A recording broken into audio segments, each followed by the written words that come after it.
Alors, comme annoncé dans cette partie invitée, nous allons parler de la pré-COP 27. Le président de la République démocratique du Congo, Félix Antoine Tshisekedi Tshilombo, avait réussi en audience, c'était hier lundi, une délégation des Nations Unies en marge des travaux de la pré-COP 27 qui se tient à Kinshasa. Et c'est en prévision de la 27e conférence des partis sur le climat prévue en Égypte en novembre prochain. Cette délégation a été conduite par Mme Amina Mohamed, secrétaire générale adjointe des Nations Unies en charge de la convention cadre de la COP 27. Alors, Pati Katanga, je vous ai annoncé en début de ce journal, quand vous voyez comment évolue la COP, COP 27, c'est 26-27 et nous sommes après COP, quelles sont vos impressions? Mes impressions sont telles que on fait la même chose chaque COP. Ça veut dire la même chose. Oui, ça veut dire qu'il n'y a pas concrétisation, il n'y a pas volonté de lutter contre les réchauffements climatiques.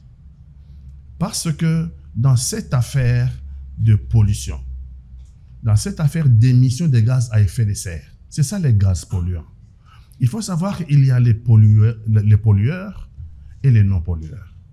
Ils avaient élevé un principe depuis longtemps, que ce principe, c'est le pollueur-payeur. Alors, ce sont les pays du Nord qui se sont développés en polluant l'atmosphère, en envoyant des gaz à effet de serre dans l'atmosphère, qui aujourd'hui causent le problème de la couche d'ozone qui s'effondre. Donc, sur les principes des pollueurs-payeurs, c'est à eux de payer. Nous, la République démocratique du Congo, nous sommes non seulement un pays solution, parce que en termes de captage de CO2, nous sommes numéro 1, mais nous sommes aussi le deuxième poumon de la planète. Nous permettons aux pollueurs de respirer et de vivre. Et normalement, les pays comme mon pays, la RDC, devaient récolter les dividendes de son rôle qu'il joue dans les systèmes écologiques. Pays solution, pays qui permet aux pays du Nord pollueurs de respirer. Justement, il y a F. Bazaïba qui plusieurs fois s'est plaint de voir que les protocoles d'accord signés, toutes ces résolutions-là, on ne voit pas du concret dedans. Donc depuis que ces COP existent, donc COP jusqu'à COP 26 et bientôt COP 27, nous sommes toujours marginalisés. Et pourtant, quand vous dites là, nous sommes parmi les rarissimes pays solutions. Nous sommes le premier pays solution de la planète. Parce que quand on nous dit que nous sommes le deuxième poumon, oui, en termes de superficie, la forêt d'Amazonie a une superficie supérieure au bassin du Congo. Mais en termes de captage de CO2, le bassin du Congo est numéro 1 par rapport à l'Amazonie. Donc non seulement nous captons un grand nombre d'émissions de CO2 émis par les pollueurs, mais aussi nous sommes un pays solution. C'est nous qui sommes les réservoirs de minéraux stratégiques, notamment les coltans, notamment les lithium, pour permettre aux pays qui ont pollué la planète de passer la transition écologique, de rentrer dans les énergies propres, de quitter les énergies sales pour les énergies propres. Nous proposons des solutions. Ce qui nous choque, et je suis d'accord avec le ministre de mon pays, Mme Bazaïba. Le Congo, le vice-premier ministre. Le Congo, le vice-premier ministre, Mme Bazaïba. Le Congo ne récolte pas les dividendes dus à son rang. Le Congo ne récolte pas les dividendes dus à son rang. Et je suis d'accord avec le vice-premier ministre. S'ils ne peuvent pas, eux les pollueurs, rétrocéder au Congo ce qu'on lui doit, eh bien nous avons besoin du développement, nous aussi.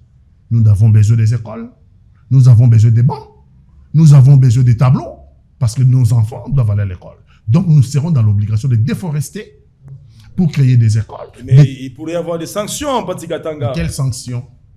Quelles sanctions? Au niveau international. Attends, pour ça, ils auront des sanctions contre nous.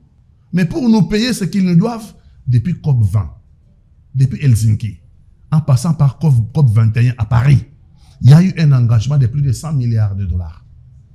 OK? De pays développés. Aujourd'hui, 3 ans après, 2 ans après Paris, le pays développé n'a même pas mobilisé 30 milliards. Nous sommes à peine à 24, 25 milliards de... Donc ça veut dire qu'il n'y a pas volonté pour les pays pollueurs si vous voulez que nous, on garde notre écosystème. Pour la planète. Pour la planète. Ouais. Si vous voulez qu'on ne touche pas à nos forêts. Pour aider l'humanité. Il y a un coût, non? Il y a un coût pour cela. Vous avez développé vos pays par la pollution. Vous avez pollué la nature. Vous avez développé vos pays. Au nom de quoi? Au nom de quelle morale?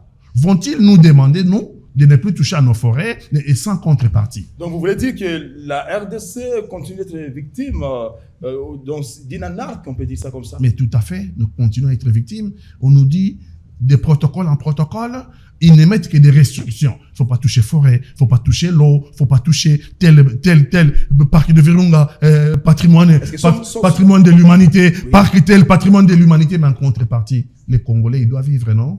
Les Congolais ont besoin du développement, les Congolais ont besoin des écoles, oui. Les Congolais ont besoin des hôpitaux, les Congolais ont besoin du travail. En contrepartie, il y a quoi? En contrepartie de ce que nous offrons à l'humanité sur le plan écologique, nous on gagne quoi? Sommes-nous faibles? C'est la dernière question au niveau international. Notre lobby serait toujours faible. On ne sait pas vibrer pour s'imposer comme certains États du monde.